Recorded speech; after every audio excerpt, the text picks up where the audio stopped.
Assalamualaikum warahmatullahi wabarakatuh. Halo teman-teman semuanya. Perkenalkan, nama saya Andi Saryanti dengan NIM D1B12221. Saya salah satu mahasiswa dari Universitas Megarizky Makassar, tepatnya di Fakultas Farmasi. Konten yang ingin saya bawakan hasil tugas wawasan informasi dari dosen atas nama APT Safarudin MSI.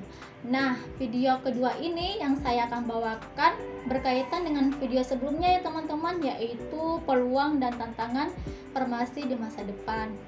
Yang sekarang video yang saya akan bawakan mengenai definisi obat dan penggolongan obat dalam dunia farmasi.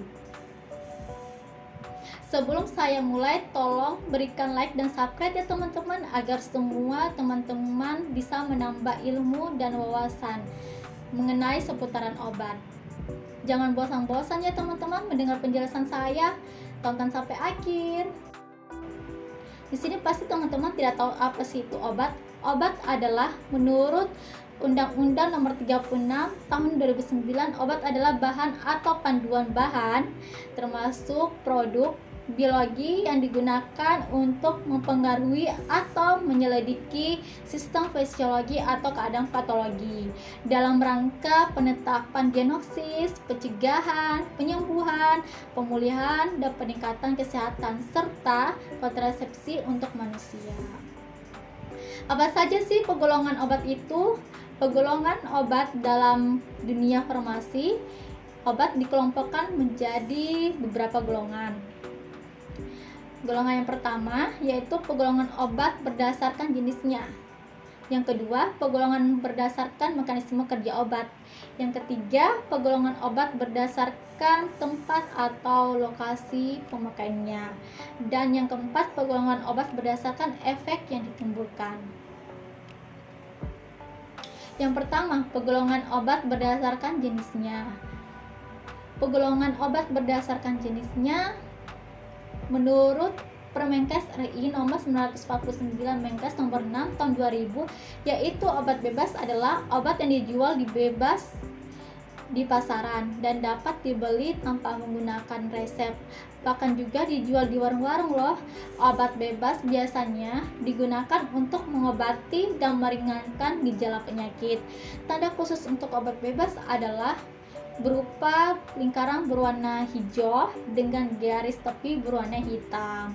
Contohnya obat Rivanol dan paracetamol tablet. Obat bebas terbatas adalah obat jumlah tertentunya aman dikonsumsi. Namun, jika terlalu banyak akan menimbulkan efek yang berbahaya. Ditandai obat ini dengan simbol lingkaran berwarna biru, tepi berwarna hitam. Biasanya, obat bebas terbatas memiliki peringatan pada kemasan yaitu sebagai berikut. P nomor 1, awas obat keras, bacalah aturan, memakannya ditelan. P nomor 2, awas obat keras hanya untuk dikumur, jangan ditelan. P nomor 3, awas obat keras hanya untuk di bagian luar dari badan saja. P nomor 4, awas obat keras hanya untuk dibakar. P nomor 5, awas obat keras tidak boleh ditelan. P nomor 6, awas obat keras, obat wasit jangan ditelan. Contoh obat ini yaitu obat konidin dan obat kumur.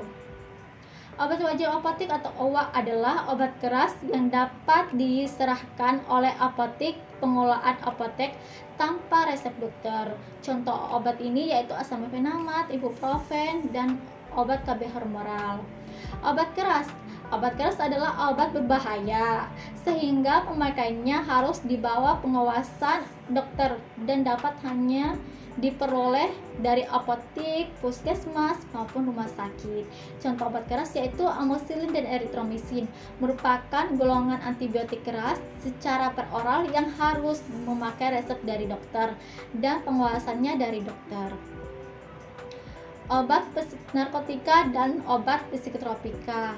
Obat narkotika menurut Undang-Undang RI nomor 22 tahun 1997 tentang narkoba, definisinya adalah zat atau obat yang berasal dari tanaman yang bukan tanaman, baik itu sintetis maupun semi sintetis, yang dapat menyebabkan penurunan atau perubahan kesadaran, hilangnya rasa, mengurangi sampai menghilangkan rasa nyeri, dan dapat menimbulkan ketergantungan.